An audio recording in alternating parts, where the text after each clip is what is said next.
Liz Kitley got her jersey retired this year. Extremely special, extremely deserving, one of the best athletes that's ever been at Virginia Tech.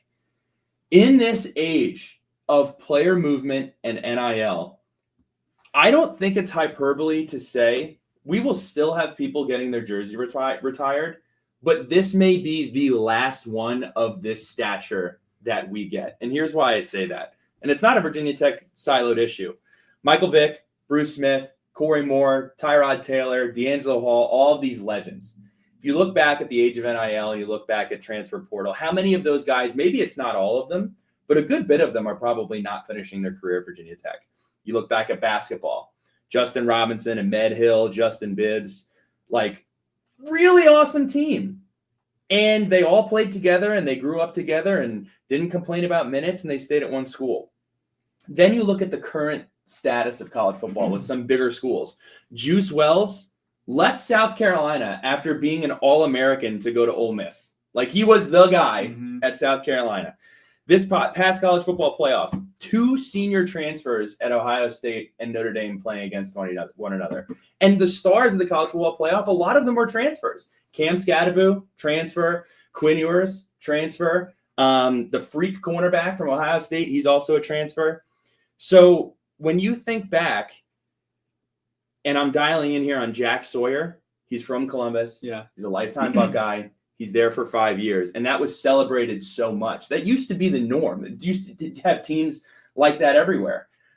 But how many into the future, and I'm not even talking about like exclusively all-time greats. I'm talking about really good players who are in the fabric of Virginia Tech.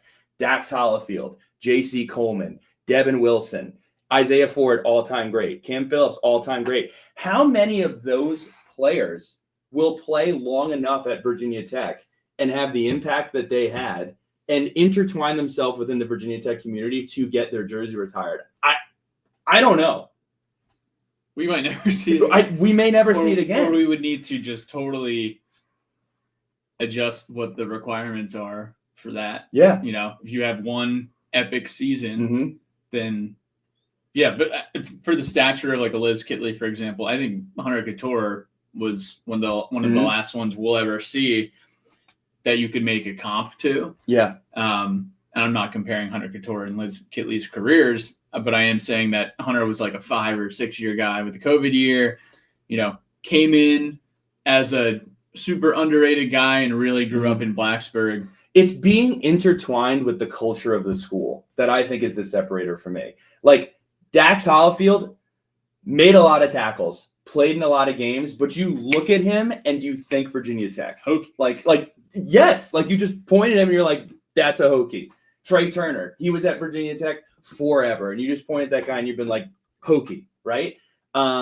So I'm really interested to see how that goes. And again, this isn't just for Virginia Tech. This is for big schools as well. Like a Sean Padula, for example.